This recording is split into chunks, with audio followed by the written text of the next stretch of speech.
déclare qu'à partir de maintenant, dans la légalité, cette chambre deviendra un État indépendant avec sa constitution, avec ses lois, et toute personne osant rentrer sans avoir de permission sera considéré comme un assaillant, comme un envahisseur. Quiconque sera contre cette constitution sera considéré comme un traître, comme un terroriste, et sera combattu jusqu'à la fin.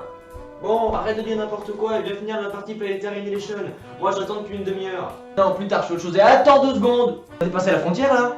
Quelle frontière? Quelle frontière? Non mais sérieusement, quelle frontière? Cette frontière là, tu la vois pas? Ouh là là là là, ça va pas se passer comme ça. Il va mourir, il est où l'autre? Il est là l'autre. Ouais bon, j'ai plus de place, tant pis. Tu vas mourir. Qu'est-ce que tu fais? Qu'est-ce que t'es?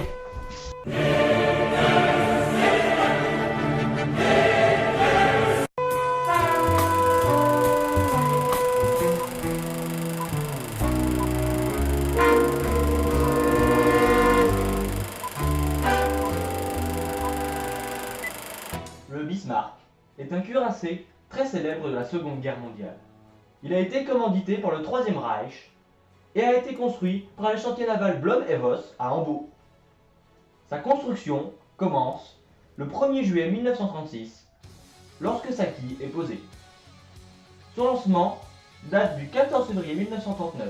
Il est armé le 20 août 1940 et finit s'aborder le 27 mai 1941 à la fin de l'opération Rheinebunge. Son commandant est Ernst Lindemann. Ce dernier étant commandé lui aussi par l'amiral Gunther Lütjens.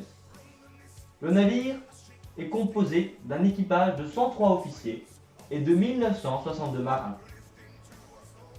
Le Bismarck a une longueur de 251 mètres et un mètre beau, c'est-à-dire sa largeur maximale, de 36 mètres. Sa vitesse est de 30 à 31 nœuds, soit environ de 55 à 57 km/h.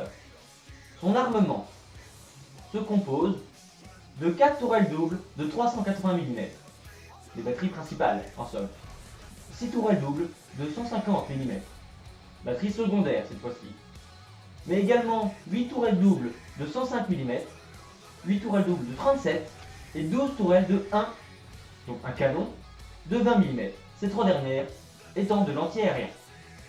Il possède un rayon d'action de 16 430 km à 19 nœuds, soit 35 km/h.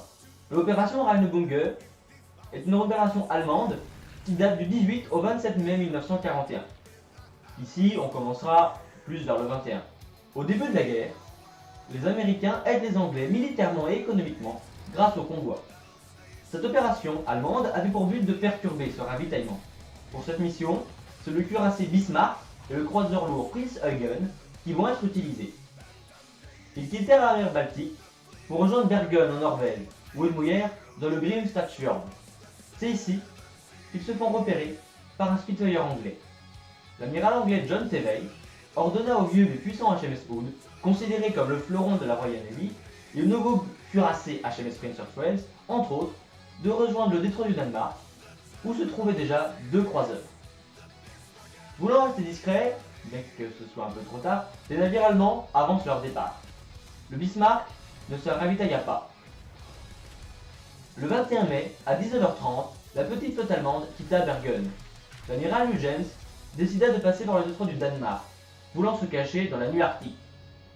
Malgré le brouillard, empêchant une bonne visibilité, les navires voguaient à 27 nœuds, soit une cinquantaine de km/h.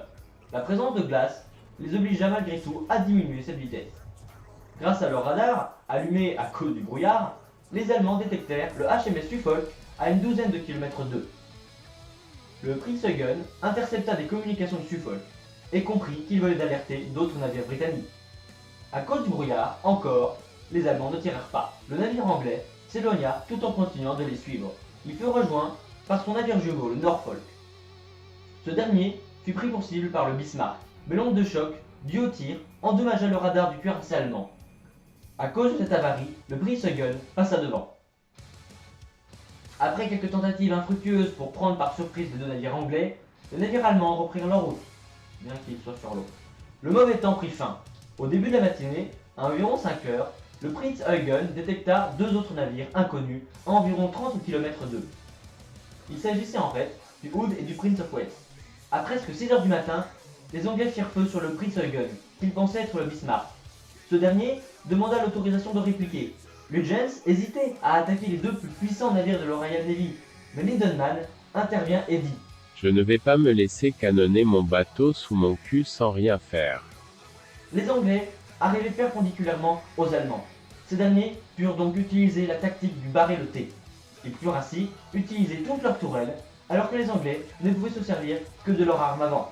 Et ceci est ce qu'a utilisé Nelson à Trafalgar. Donc là, les Allemands nous vengent directement. À 6 heures, le Bismarck tira sa cinquième bordée.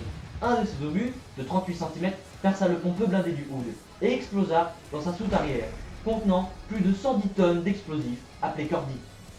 Le navire explosa, il se brisa en deux et coula en seulement 3 minutes. Il y eut seulement 3 survivants sur un équipage comptant plus de 1400 soldats.